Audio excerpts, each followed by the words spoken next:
கோவா வரை தான் செய்து காட்ட போகிறேன்.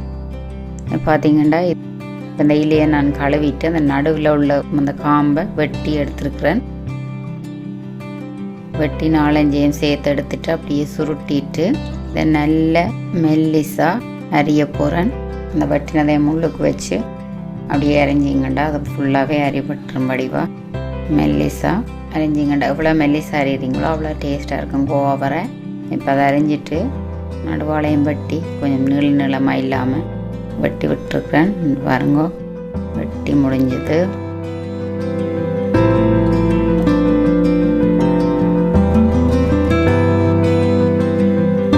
இப்போ இதுக்கு தேவையான பொருட்கள் வெங்காயம், கருவேப்பிலை, ஓமலா எல்லாருக்கும் தெரிஞ்சிருக்கும். கொஞ்சம் தேங்காய் பூ, மிளகாய்,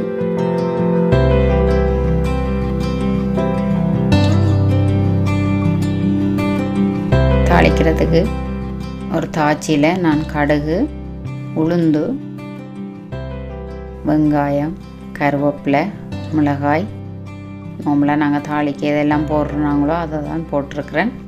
எல்லாம் போட்டு கொஞ்சம் தாளிச்சிட்டு கோவையிலேயே போட போகிறேன். நல்லா ஃப்ரெஷ்ஷான இதில் எனக்கு கொஞ்சம் தண்ணி வரும். நீங்கள் தண்ணி ஒன்றும் விட தேவையில்லை, அது தானே அதுலேயே அவியும். மஞ்சத்தூள் போட்டு கொஞ்சம் கிளறி விட்டுருக்கு. எங்கட மிளகாய்த்தூள் கொஞ்சம் போட்டிருக்கிறேன். இல்லையண்டா நீங்கள் அடித்த கட்டை மிளகாய்த்தூளும் போடலாம். உங்களோட பிள்ளைகளுக்கு உரைப்புக்கு தக்கன மாதிரி நீங்கள் போடுங்க. உரைப்பு கூட சாப்பிட்றாக்கலண்டா உரைப்பு வேணுமெண்டா உரைப்பாக போடுங்க. இல்லைன்னு சொன்னால் மிளகாத்தூள் தனியே போடலாம். காணும் இல்லையாண்டா கட்டைத்தூள் போடலாம்.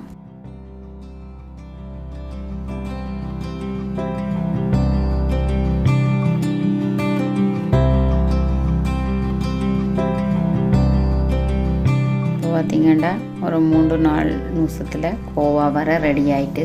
இவ்வளோ தான் ஈஸியான கோவா வரை. இதை பார்த்து நீங்களும் செய்யுங்கோ. பிடிச்சிருந்தால் லைக் பண்ணுங்க, சப்ஸ்கிரைப் பண்ணுங்க.